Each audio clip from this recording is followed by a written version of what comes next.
procès de Francis Montigny, c'était lui. Francis a été reconnu coupable, mercredi soir, du meurtre de Cyril et Alexandre, tués en septembre 1986 près de Metz.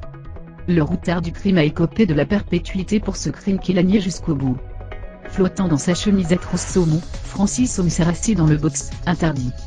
Au terme d'un procès fleuve de 4 semaines, et plus de 6 heures de délibéré, le tueur en série a été condamné mercredi soir, peu avant 23 h, à la perpétuité pour le double meurtre de Montigny-lès-Metz, Moselle, conformément aux réquisitions de l'avocat général.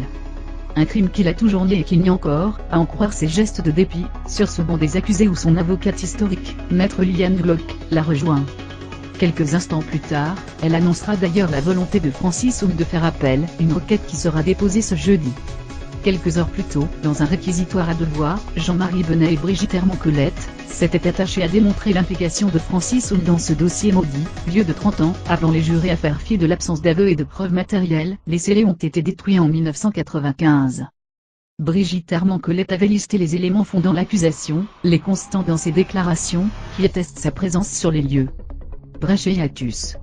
Ses confidences ensuite, au gendarme Abral, à qui il parle spontanément, dès 1992, d'un pépin lors d'une promenade à vélo dans l'Est, avec des gamins qui jettent des pierres.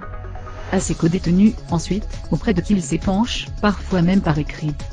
Des preuves, dit Jean-Marie Benet, qui s'ajoute à la personnalité même d'Homme, déjà condamné pour 9 meurtres à 2 perpétuités, et 125 ans de prison. Ah oui, il est capable. Voyez comme c'est facile, on vous dit, ça ne fera de la peine à personne, il a déjà 2 perpétuités, en quoi ça gêne? Il a dit lui-même dans un autre dossier, je suis un bouclier émissaire. Eh bien, c'est vrai, raille d'entrée de jeu maître Liliane Glock, première de ses 3 défenseurs à entrer en scène. Établissant à nouveau un parallèle avec Patrick Dill, acquitté en 2002 après une procédure de révision, l'avocate demande que le doute puisse, aussi, profiter à l'accusé du jour. Une brèche dans laquelle s'engouffre avec brio, son confrère maître Stéphane Giurana, soulignant la fragilité des témoignages humains, a fortiori dans une affaire aussi médiatisée. Soulevant, ensuite, un hiatus dans la chronologie de l'accusation, lorsque Francis arrive à Ars-sur-Moselle, où il est recueilli par 2 pêcheurs le jour du meurtre, il a du sang sur le visage, mais ni sur les mains ni sur ses habits. On avait un soulier de Cendrillon. S'il s'est changé, alors cette chronologie ne tient plus, selon le pénaliste. On avait un soulier de Cendrillon, et le coupable, il fallait qu'il ait le pied qui rentre dedans.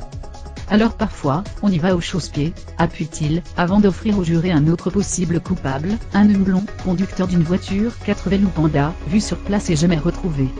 Que s'est-il passé ce 28 septembre 1986? Moi je ne sais pas.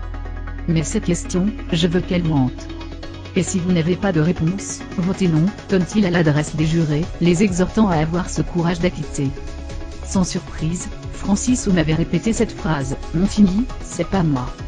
Mais pour les jurés de la cour d'assises de Moselle, qui ont tranché mercredi, Montigny, c'est bien lui.